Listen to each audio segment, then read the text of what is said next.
Manu!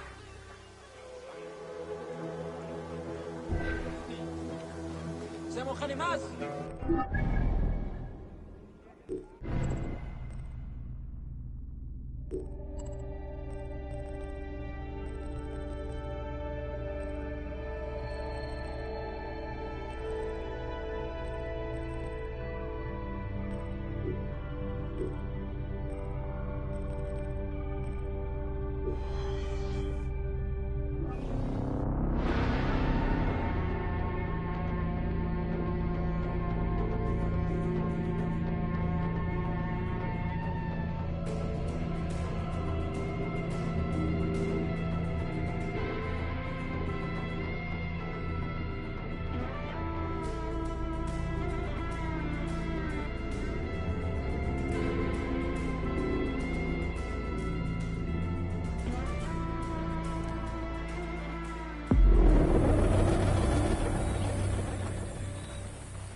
Welcome to Amulets and Rituals.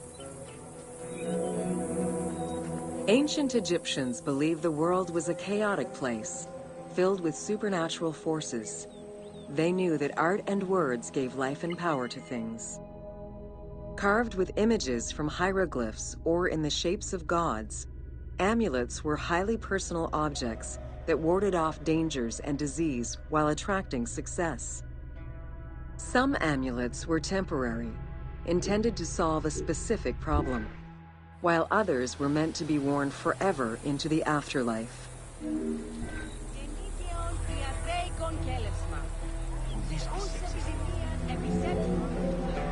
Priests would infuse amulets with magical energy during religious ceremonies, imbuing them with protective magic to safeguard against supernatural powers.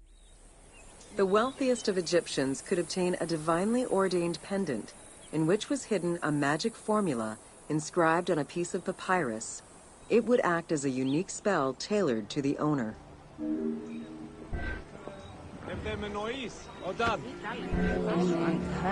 Religion was so important to ancient Egyptians that it permeated every aspect of their daily lives. Since water was the source of life and had the symbolism of purifying the body and the soul, all daily routines began with ablutions. Personal prayers to the gods were sometimes written or spoken, with family prayers passed down through generations.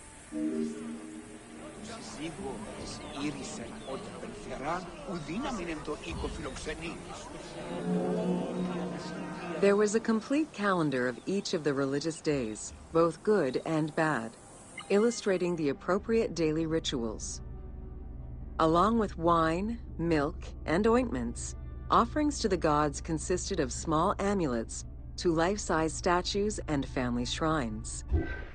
During the Greco-Roman period, offerings to the gods consisted of mummified animals, cats for Bastet, dogs for Anubis, and birds for Thoth.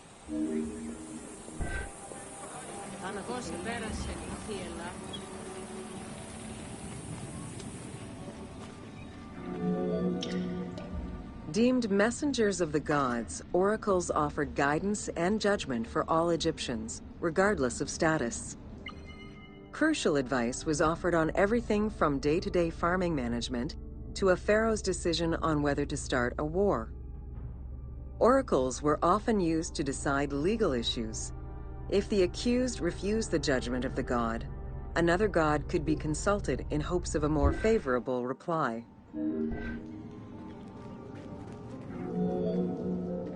It was oracles that guided the Greek sailor Batos to the coast of Libya, where he founded a colony known as Cyrene.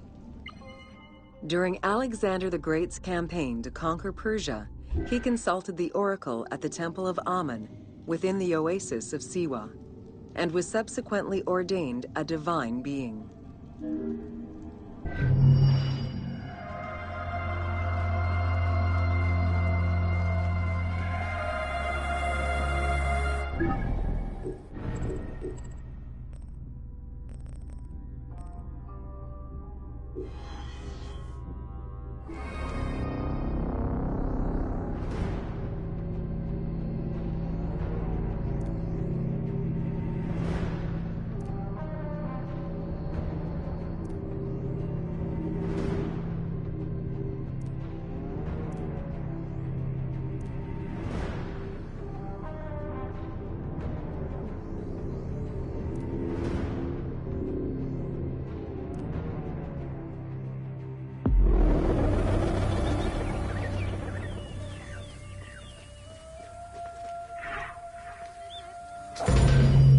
Welcome to Temples and Rituals of Ancient.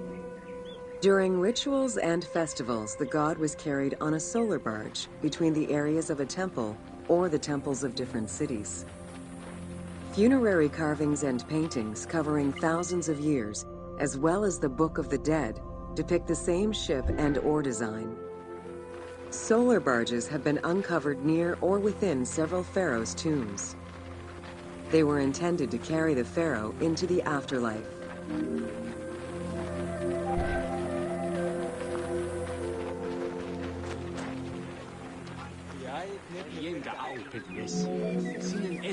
Ancient Egyptians believed that Ra, the sun god, traveled the skies in a boat known as the solar barge.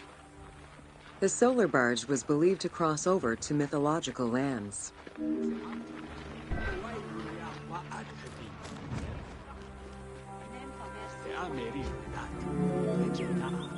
The god Ra believed mankind was conspiring against him. He ordered Sekhmet, the lion-headed war goddess, to kill all humans.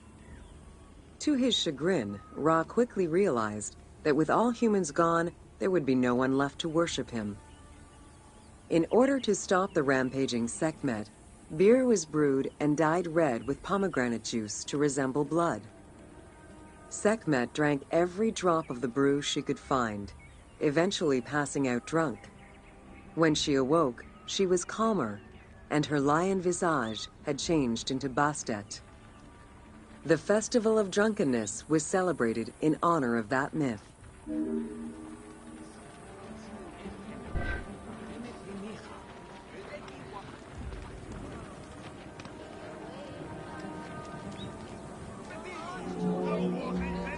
Unlike the daily rituals that took place in the temple and were performed by priests, festivals allowed the entire population of the city to participate. Festivals helped mark the passing of the seasons in the agricultural calendar. In reflecting the cycles of life, festivals offered a sense of consistency and structure for the regular citizens, thus reinforcing the sense of order that pharaohs were. The importance of these festivals is demonstrated by their longevity. Records show that Osiris festivals occurred for more than 2,000 years. Some festivals serve to reinforce state control and promote the king's reign. Both the Opet and Set Jubilee festivals were specifically intended to celebrate the renewal of the king's power.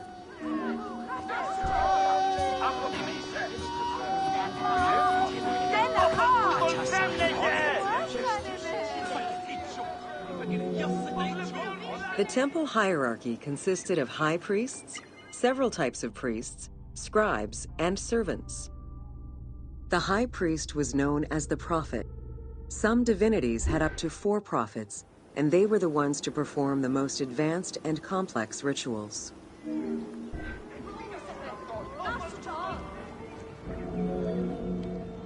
Egyptian priests were not confined to solely religious tasks, and in fact had crucial roles in Egypt's administration, most of which served to reaffirm the pharaoh as the proper vessel for the gods. Their focus within the temple was centered on the proper conduct of daily divine rituals, rather than as custodians of dogma or the indoctrination of individuals. Scribes were custodians of the sacred sciences. Some priests were associated with the funeral rites and were considered the group with medical knowledge. The servants of the Ka were low-ranking priests who carried food and offerings in funerary rituals. Lector priests were distinguished by their ability to read, and their main duty was to recite specialized religious texts in both temple and funerary rituals.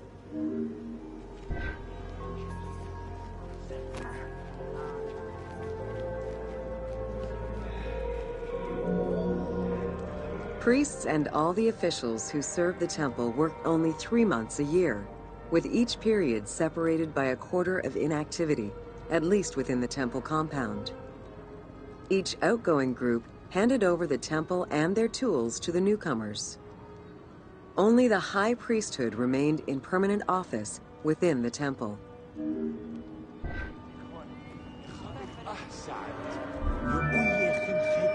The most sacred part of the temple was referred to as Jeser Jeseru, the Holy of Holies.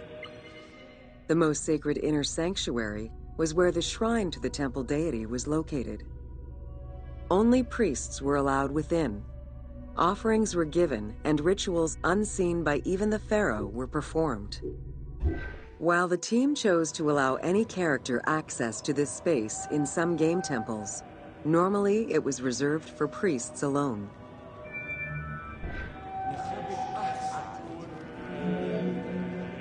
Pharaohs and their priests often chose the site of these sacred temples because of some mythological connection or an alignment with the cardinal points and certain stars. Once selected, a foundation ritual was performed. The pharaoh was required to complete 10 steps in the ritual, which required a mix of offerings as well as specific construction techniques.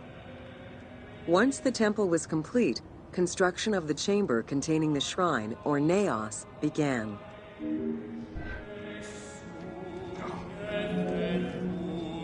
The naos was where the god statue stood.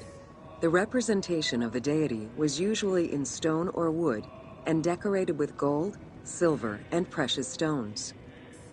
Smaller temples had only one naos, while larger complexes, such as the Temple of Karnak, had many chambers to honor gods, such as Amun, Ptah, and Osiris. Each statue was believed to be a receptacle for the presence or essence of the god's Ka, enabling it to take a physical form. Through the statue, the god came to the shrine to eat, drink, and communicate with the pharaoh, or with the priests standing in for the pharaoh.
Welcome to Temples and Priests.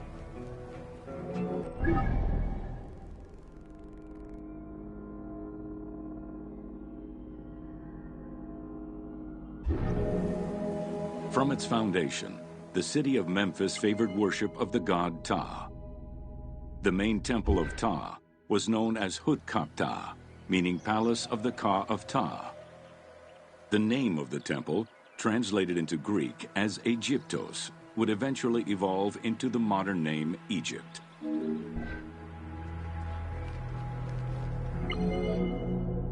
Temples were the center of religious, political, and economic life in ancient Egypt. These sacred places were viewed as the literal home of the gods and goddesses. As such, every aspect of them required care and reverence, all of which was accomplished through elaborate ritual.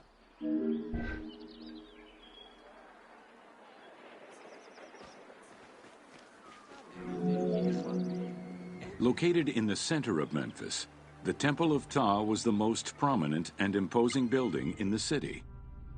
The long walkway leading toward the temple, known as the Dromos, was guarded by rows of sphinxes.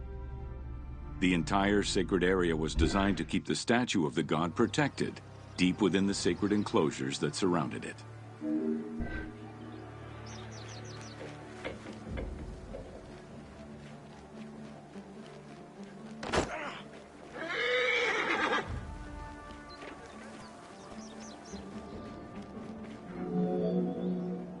The Dromos opened into a courtyard, with the surrounding portico graced with columns carved to resemble palm trees. During special festivals, the general population was allowed to enter this location, but under no circumstances would they be allowed into the sacred spaces beyond the courtyard.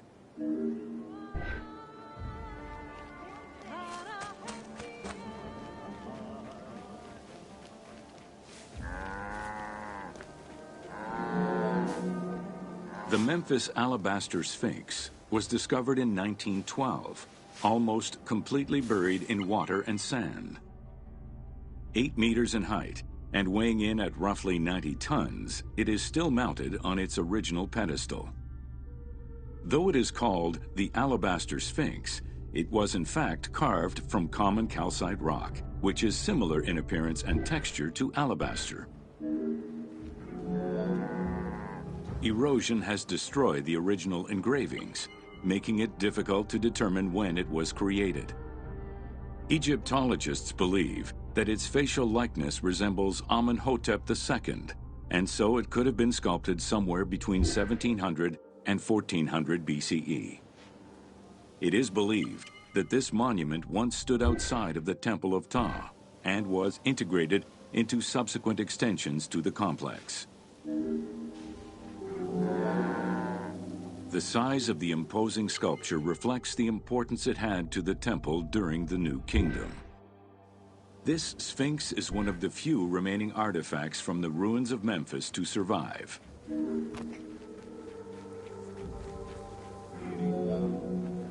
In Egyptian culture, some animals were associated with gods, while others were considered to be living gods. The Apis bull was believed to be a divine entity. The earliest mention of the Apis bull in ancient Egypt goes back as far as the first Egyptian dynasty.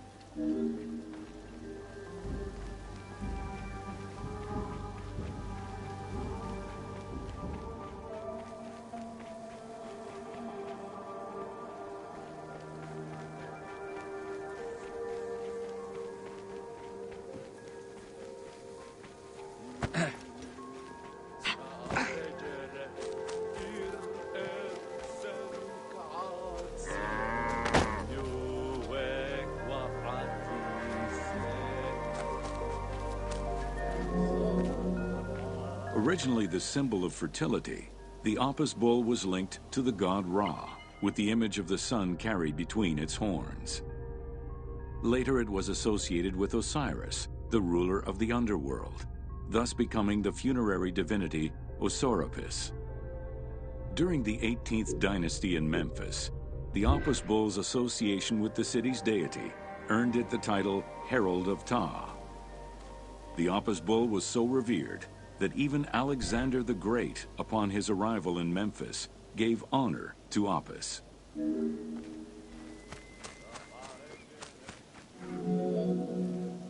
The Apis bull lived with its harem in a sacred barn located in an enclosure in the Temple of Ptah.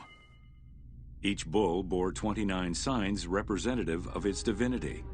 Among them, the bull had an eagle-shaped mark on its back, a double tail hair, and a scarab-shaped mark under the tongue. The signs were intended to correspond with the lunar cycle. After its death, Egyptians would search for its reincarnated form among the livestock.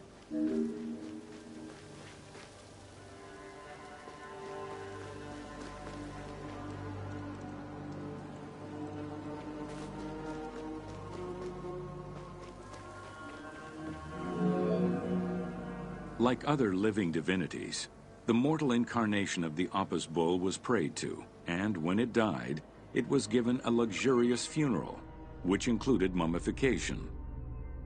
Until the reign of Ramses II, the Apis bulls were buried in individual graves in Saqqara.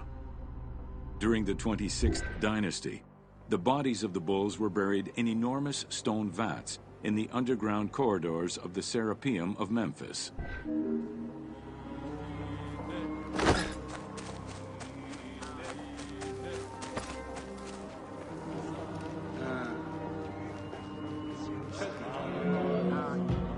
Ancient Egyptians believed that temple rituals were essential to maintain order in the cosmos and allow communication between humans and gods.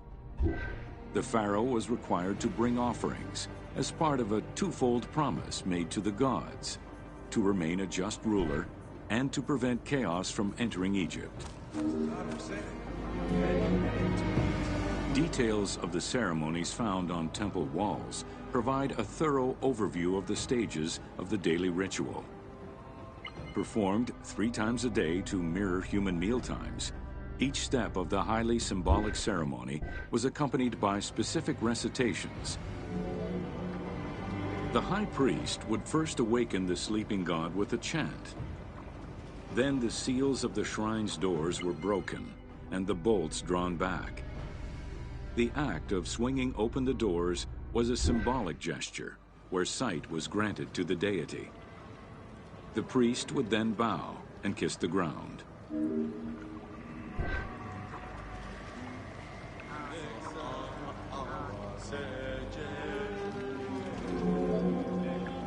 The god was then washed with incense-infused water and its mouth rinsed with mineral salts. The cleansing was followed by adorning the statue with jewels and royal garments. The final ritual required the priest to sweep away any footprints in order to prevent evil from approaching the god.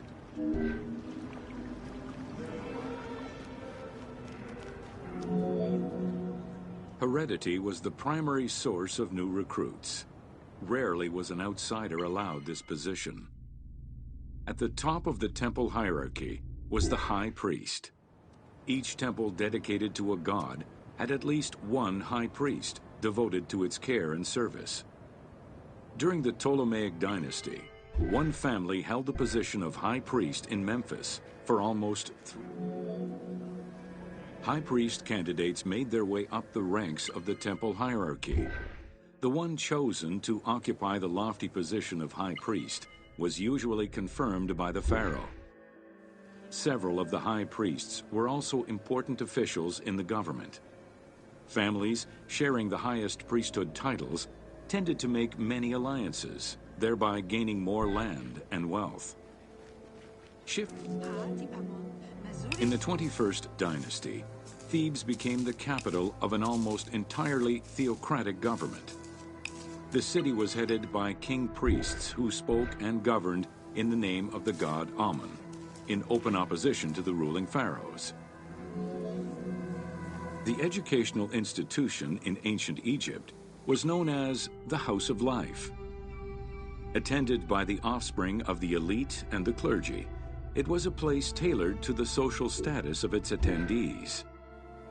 The earliest references to this type of institution date back to royal decrees of the Old Kingdom. Only 2 known centers have been uncovered, one in the abandoned city of Akhetaten and one at the temple of Ramses II on the west bank of Thebes. Inscriptions uncovered in those locations mention the names and titles of people who were connected with the House of Life. The House of Life offered training for the elite, destined for occupations such as astronomers, doctors, veterinarians, diplomats, architects, translators, or theologians. Some institutions focused on specific disciplines. Not limited to instruction for young students, the House of Life was a source of reference for many scholars, with rooms dedicated to papyri of many disciplines. Because papyri were preserved there, The Greco-Romans referred to the House of Life as a library.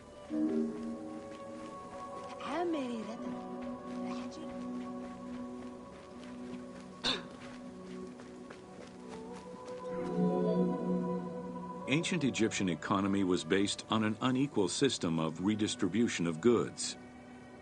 The state of Egypt collected the crops, and the temples distributed them throughout the provinces. Since the only people capable of counting and ensuring a fair redistribution were the educated scribes, this meant that the temples played a pivotal role in this process.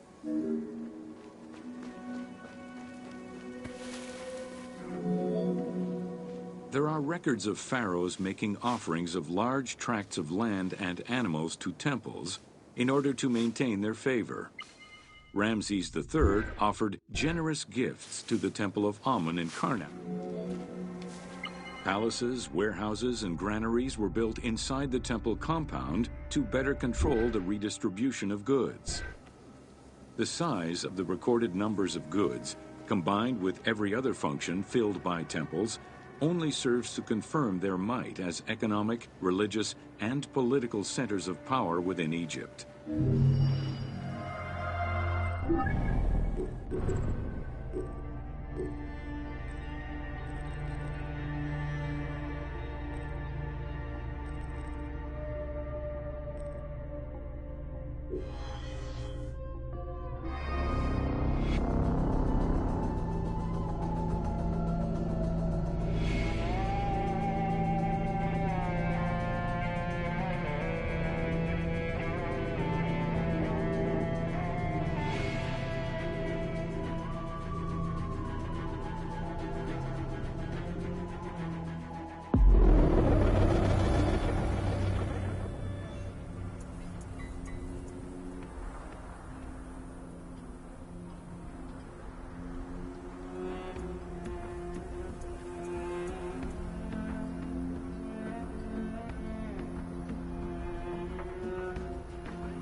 Welcome to Built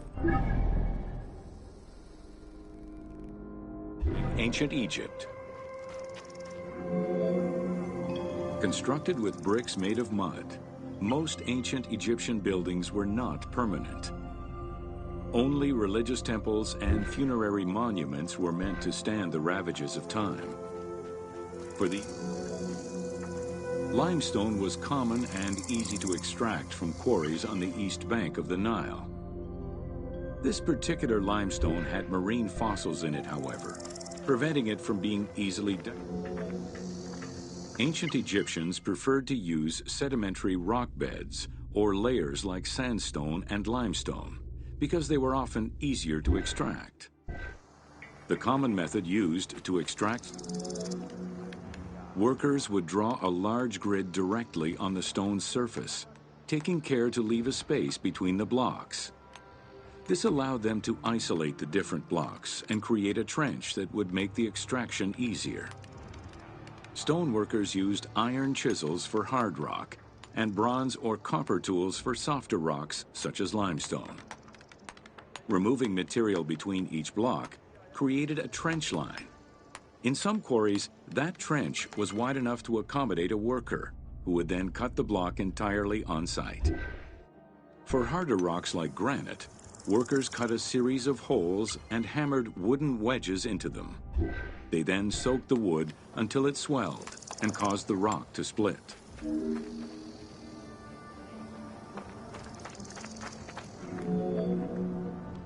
The gallery extraction technique was used when the desired rock was buried under layers of rubble. This method was often necessary in order to find the whiter and finer limestone required for a smoother finish. To cut the stone, they created a longitudinal kerf, or slit, and then cut the rock at a 90-degree angle. The lower side was determined along the geological layers or by using a horizontal cut. Wooden wedges were inserted in the rock and hammered in. Shock waves were then generated using hammers, fracturing the blocks at the seam. To maintain the stability of these mining pits over the course of quarrying, workers would leave support sections of unexcavated rock.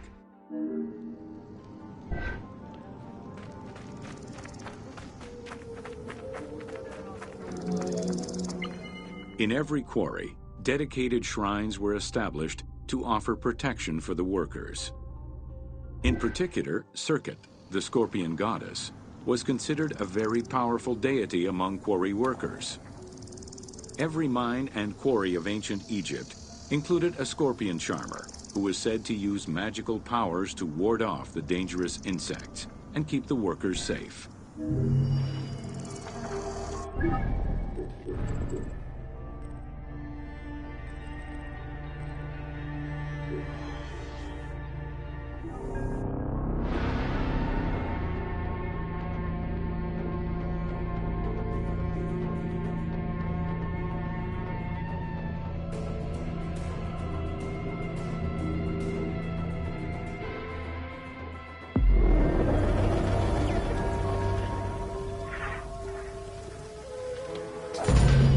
Welcome to Workers and Transport.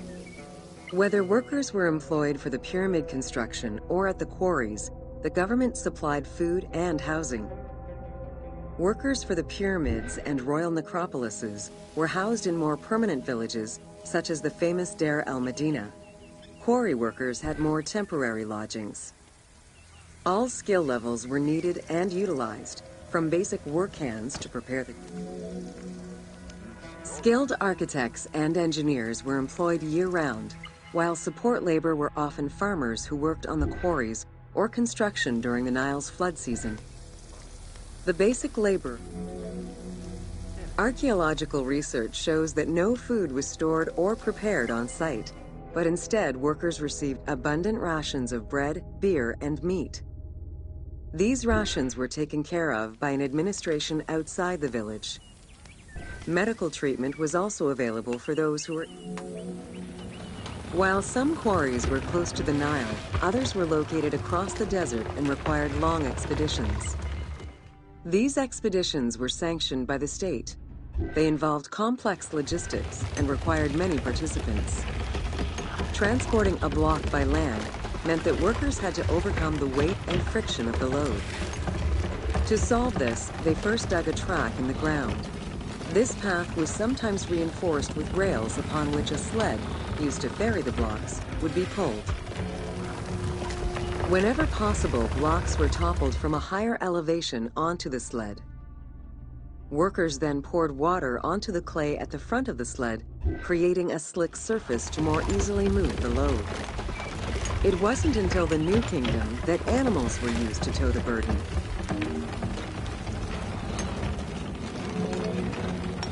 During flood season, the Nile was at its largest and deepest, which allowed the transportation of the heaviest and biggest loads. Quarries close to the river had troughs dug out to deliver the stones to the shoreline. Harbors and wharfs situated at the river's edge allowed the transfer of materials and supplies. Harbor warehouses accommodated additional stocks of stone so that they were available for the winter sailing season.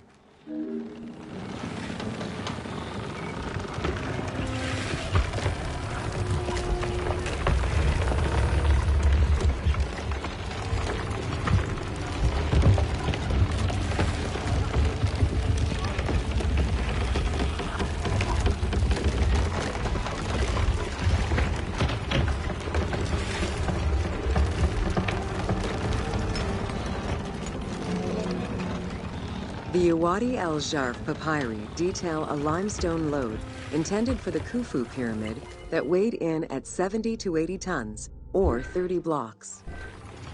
One papyrus is a fragment from a foreman's... Stone cargo generally weighed 15 tons per boat, amounting to roughly 6 or 7 blocks per trip. For heavier loads such as obelisks, monolithic pillars, or gigantic statues, larger boats were used. These transports are the ones typically showcased on temple walls.